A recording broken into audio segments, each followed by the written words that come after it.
Cher professeur Norman Cornett, nous poursuivons notre exploration de la dialogie que j'aimerais bien mettre au service de la transmission de par Mhm, votre expérience de ces années étudiantes plus ou moins fortement agitées que vous avez pu mhm, connaître mhm, lors de votre parcours et quand vous-même vous êtes ensuite devenu professeur, enseignant. Comment s'est déroulée cette évolution du rapport à l'enseignement, à la pédagogie, à l'altérité dans les mhm, campus et dans les mhm. systèmes d'éducation?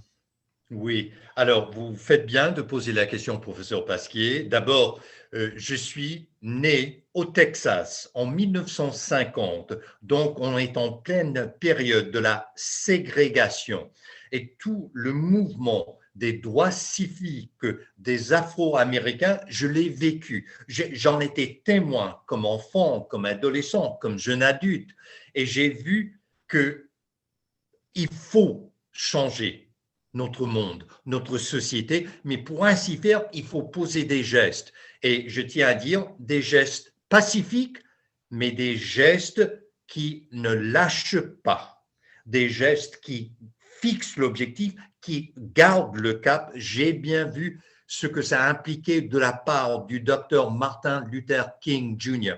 Et je me souviendrai toujours le jour où on l'a assassiné. J'étais finissant du lycée et je sortais du lycée et on m'a appris la nouvelle.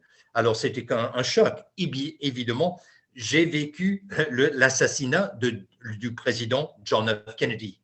J'ai vécu l'assassinat de son frère Robert Kennedy. Et je me suis rendu compte, professeur Pasquier, quand on prend position dans l'espace public, il y a des conséquences, il y a des risques, il y a parfois des prix à payer. Mais quand on sait qu'il faut le faire, que c'est bon, c'est juste et c'est droit, eh bien, il faut s'impliquer. Et je dis toujours à mes étudiants et étudiantes, professeur Pasquier, on a trois options devant nous vis-à-vis de l'actualité, parce que c'est de cela qu'on parle. Eh bien, on peut passivement lire les nouvelles. On peut activement, comme journaliste, écrire les nouvelles. Mais voilà le défi que je lance à mes étudiants et étudiantes. La troisième option, on peut proactivement faire les nouvelles. Eh bien, en tant qu'étudiant à l'Université de Californie à Berkeley, où il y avait beaucoup de manifestations, souvenez-vous, c'était en pleine guerre au Vietnam. Et on s'est dit, est-ce qu'on reste impuissant? Est-ce qu'on reste assis? On ne fait que parler de la théorie, mais à quel moment est-ce qu'on passe de la théorie à la pratique? On dit, n'est-ce pas, praxis, c'est cette synthèse entre théorie et pratique. Eh bien, quand j'enseigne, professeur Pasquier, je n'enseigne pas pour un examen, je n'enseigne pas pour un essai, je n'enseigne pas pour une note et je n'enseigne pas pour un diplôme, j'enseigne pour la vie. Comment mieux vivre? Comment Parce que quand on a le diplôme, quand on a terminé ses études, mais comment bien s'informer? Comment prendre des bonnes décisions?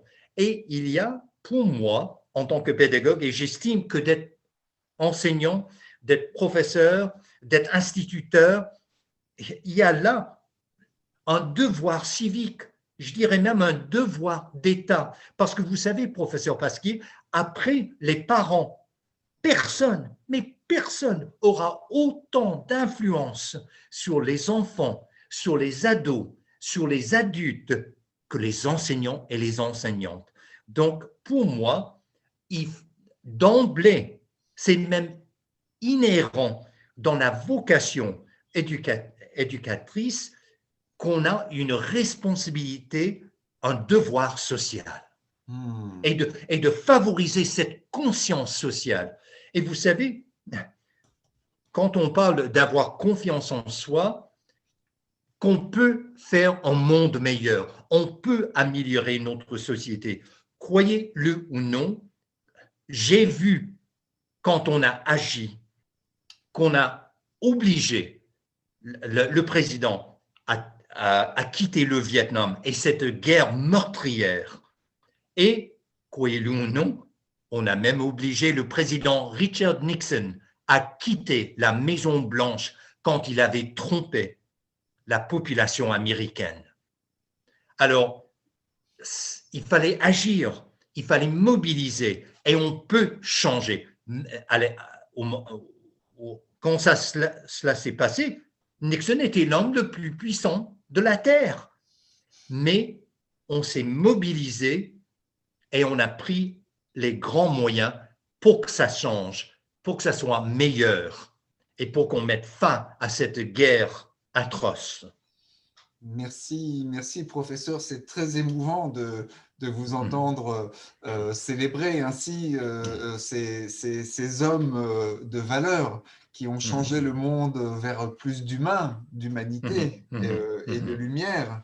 Vous avez parlé de poser des gestes et de s'impliquer. Alors ça résonne particulièrement pour moi qui promeut une pédagogie implicative et intégrative. Donc oui, l'implication, je vous rejoins complètement là-dedans. C'est, pour moi, se pose en ces termes, comment dans un espace pédagogique qui est contraint par le temps, par la géographie, par le lien, dans ce petit univers clos qui est celui de l'exercice de l'apprentissage, réussir à intégrer ce désir de faire grandir la conscience, de devenir humain, comme le disait Erasme, on ne naît pas humain, on le devient. Comment les enseignants peuvent aider les élèves, les étudiants qui leur sont confiés à faire grandir cette part d'humanité en eux, se retrouver dans la grande fratrie humaine.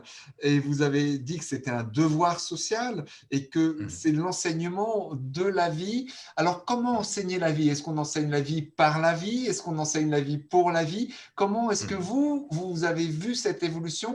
Est-ce que vous avez d'autres exemples peut-être à partager parmi ceux qui ont suivi votre voie et qui s'engagent également et qui s'impliquent de cette façon? Mais dans la société américaine, tout comme la société française, il y a beaucoup de gens d'arrière-plan, d'ethnie, enfin, donc l'immigration, les réfugiés et les questions politiques. Et je me souviendrai toujours, professeur Pasquier, j'étais dans un excellent lycée, des familles bourgeoises qui vivaient bien. Et puis là, on est en 1964. Et là, on est conscient du mouvement des droits civiques des Afro-Américains. Donc, on a proposé qu'on fasse des recherches sur les Afro-Américains. Et je n'avais que 14 ans, professeur Pasquier. Donc, on est en classe, puis on va faire la recherche. Donc, on va lire les livres, on va lire les encyclopédies, des articles dans les journaux. Et à un certain moment, là, je propose à mes collègues, enfin des copains, des copines, mais je dis, pourquoi on reste là dans notre citadelle blanche comme la neige? Il existe des Afro-Américains l'autre côté de la ville. Allons les voir, allons les rencontrer, allons dialoguer avec elles. Et c'était étonnant, pas une seule personne s'est mis d'accord, parce qu'il y avait toujours cette question d'altérité. Donc, j'ai dit, la seule et unique façon de briser cette barrière, c'est que j'aille en personne. Et donc, j'ai téléphoné à un pasteur noir, baptiste, j'avais 14 ans, et je dis, monsieur le révérend, je fais un projet de recherche sur les Afro-Américains. Mais je n'en connaissais pas, professeur Pasquier. Je ne fréquentais pas ce milieu parce que c'était la ségrégation. Il y avait une séparation nette et claire. Donc, un samedi soir, avec un magnétophone, je suis allé et lui et son épouse, ils ne me connaissaient pas. Ils ont ouvert la porte. Ils ont répondu à toutes mes questions. Donc, c'est pour cela que je dis dialogique. Cette rencontre, il faut qu'elle soit multiple, il faut qu'elle soit humanisante et personnelle, voire individuelle. Et donc, je crois qu'il faut faire le pont allons vers l'autre. Et il ne faut pas que l'autre reste une abstraction, une théorie, une idéologie. C'est un être humain. Alors allons à la rencontre de l'autre, de cet être humain. Merci, merci énormément, professeur, pour cette présentation. Je suis admiratif comment l'enfant en vous, déjà à 14 ans, a réussi à faire des pas de géant, hein, qu'on allait retrouver plus tard sur la Lune. Merci à nouveau et pour ce partage, pour votre enseignement. Et je ne doute pas que nous en ferons le meilleur usage maintenant que nous sommes rentrés au siècle qui a poursuivi. Merci à vous, professeur Pasquier. Merci.